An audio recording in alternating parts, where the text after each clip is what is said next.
بسم اللہ الرحمن الرحیم۔ السلام علیکم ناظرین گرامی، حضرت عیسیٰ علیہ السلام جب قیامت کے قریب دنیا میں تشریف لائیں گے تو اپنے دست مبارک سے عظیم ترین فتنے دجال کو قتل کریں گے۔ اس کے بعد لوگ امن کی زندگی بسر کر رہے ہوں گے کہ یاجوج ماجوج کی دیوار ٹوٹ جائے گی اور وہ زمین پر نکل پڑیں گے۔ اللہ تعالیٰ کی طرف سے حضرت عیسیٰ علیہ السلام کو حکم ہوگا کہ وہ مسلمانوں کو طور پہاڑ کی طرف جمع کر لیں، کیونکہ یاجوج ماجوج کا مقابلہ کسی کے بس کا نہ ہوگا۔ یاجوج ماجوج اتنی بڑی تعداد میں اور اس تیزی کے ساتھ نکلیں گے کہ ہر بلندی سے پھسلتے ہوئے معلوم ہوں گے۔ وہ شہروں کو روند ڈالیں گے اور زمین میں جہاں پہنچیں گے تباہی مچا دیں گے۔ جس پانی سے گزریں گے اسے پی کر ختم کر دیں گے۔ ان کی ابتدائی جماعت جب بحیرہ تبریہ پر سے گزرے گی تو اس کا پورا پانی پی جائے گی، اور جب ان کی آخری جماعت وہاں سے گزرے گی تو اسے دیکھ کر کہے گی کہ یہاں کبھی پانی ہوا کرتا تھا۔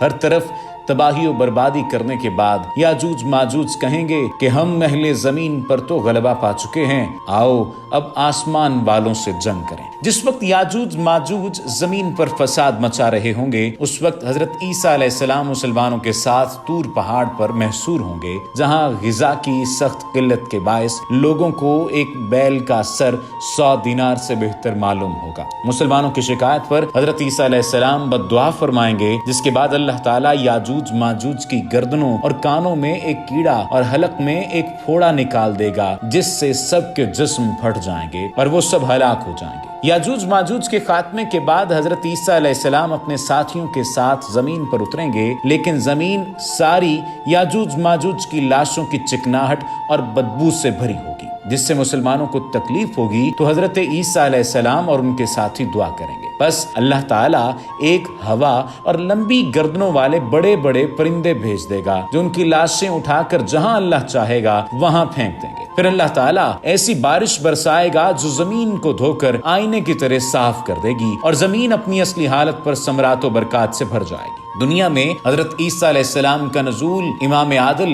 اور حاکم منصف کی حیثیت سے ہوگا۔ آپ اس امت میں بطور نبی نہیں بلکہ رسول اللہ صلی اللہ علیہ وآلہ وسلم کے خلیفہ ہوں گے۔ چنانچہ آپ قرآن و حدیث اور اسلامی شریعت پر خود بھی عمل کریں گے اور لوگوں کو بھی اس پر چلائیں گے۔ آپ کا نزول اس امت کے آخری دور میں ہوگا اور آپ 40 سال تک دنیا میں قیام فرمائیں گے۔ اسلام کے دور اول کے بعد یہ اس امت کا بہترین دور ہوگا۔ آپ کے ساتھیوں کو اللہ تعالیٰ جہنم کی آگ سے محفوظ کر دے گا، اور جو لوگ اپنا دین بچانے کے لیے آپ سے جا ملیں گے وہ اللہ تعالیٰ کے نزدیک سب سے زیادہ محبوب ہوں گے۔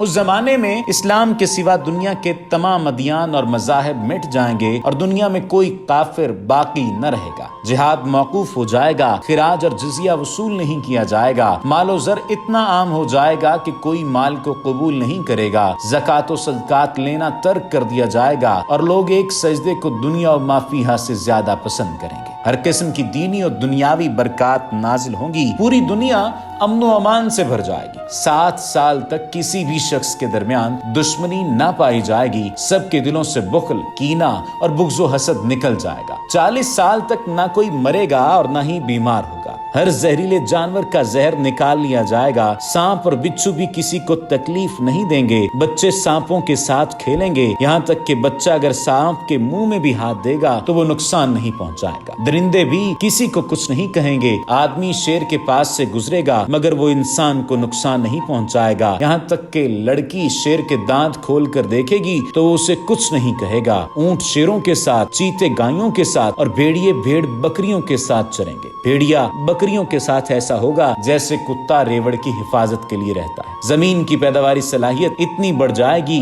بیج ٹھوس پتھر میں بھی بویا جائے گا تو اگ آئے گا۔ ہل چلائے بغیر بھی ایک مد سے 700 مد گندم پیدا ہوگی۔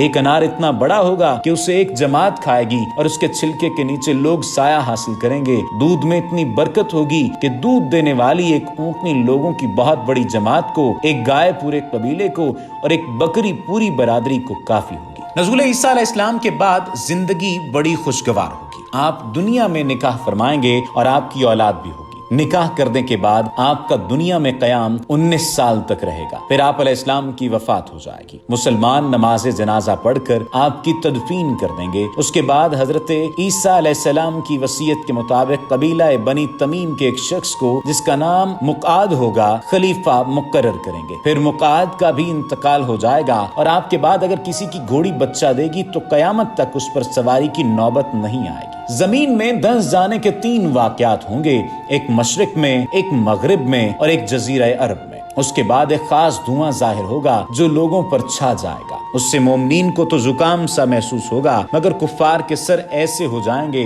جیسے انہیں آگ پر بھون دیا گیا ہو۔ قیامت کی ایک علامت یہ ہوگی کہ ایک روز سورج مشرق کے بجائے مغرب سے طلوع ہوگا، جسے دیکھتے ہی سب کافر ایمان لے آئیں گے، مگر اس وقت ان کا ایمان لانا قبول نہیں کیا جائے گا، اور گنہگار مسلمانوں کی توبہ بھی اس وقت قبول نہ ہوگی۔ پھر ایک جانور زمین سے نکلے گا جو لوگوں سے باتیں کرے گا، پھر ایک آگ یمن عدن کی گہرائی سے نکلے گی جو لوگوں کو محشر شام کی طرف ہانک کر لے جائے گی اور سب مومنین کو ملک شام میں جمع کر دے گی۔ مسلمانوں کے خلیفہ مقعد کی موت کے بعد 30 سال گزرنے نہ پائیں گے کہ قرآن لوگوں کے سینوں اور مصاحف سے اٹھا لیا جائے گا، پہاڑ اپنے مرکزوں سے ہٹ جائیں گے، اس کے بعد روحیں قبض کی جائیں گی، ایک خوشگوار ہوا آئے گی جو تمام مومنین کی روحیں قبض کر لے گی، اور کوئی مومن دنیا میں باقی نہیں رہے گا۔ پھر دنیا میں صرف بدترین لوگ باقی رہ جائیں گے اور گدھوں کی طرح جمع کیا کریں گے، پہاڑ روئی کی طرح دھن دیے جائیں گے اور زمین چمڑے کی طرح پھیلا دی جائے گی اور سیدھی کر دی جائے گی۔ اس کے بعد قیامت کا حال پورے دنوں کی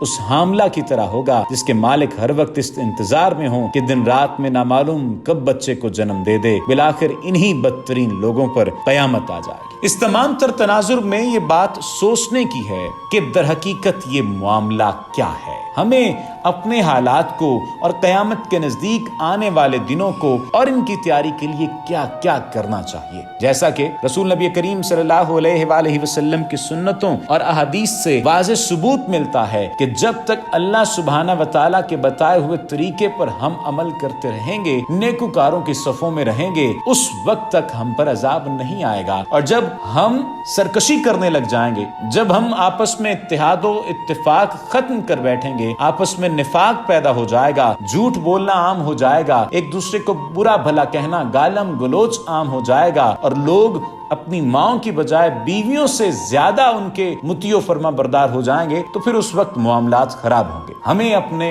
دامنوں کو دیکھنا ہے، ہمیں اپنے گریبانوں میں جھانکتے ہوئے اس پر غور و غوص کرنا ہے کہ کن کن نشانیوں کو ہم پورا کر چکے ہیں اور کن نشانیوں کو ابھی وقت ہے اور ان سے ہم بچ جائیں۔ اللہ سبحانہ و تعالیٰ سے التماس ہے کہ وہ ہمیں دین و دنیا کی تمام کامیابیاں سمیٹنے کی توفیق دے، اور اللہ سبحانہ و تعالیٰ سے التماس ہے کہ وہ ہمیں نیکوکاروں میں شامل کر لے۔ آئندہ آنے والی ویڈیو میں ہم دیگر موضوعات اور دیگر نشانیوں کا ذکر کریں گے۔ امید ہے کہ آج کی یہ ویڈیو آپ کو پسند آئی ہوگی۔ وما علینا الا البلاغ المبین۔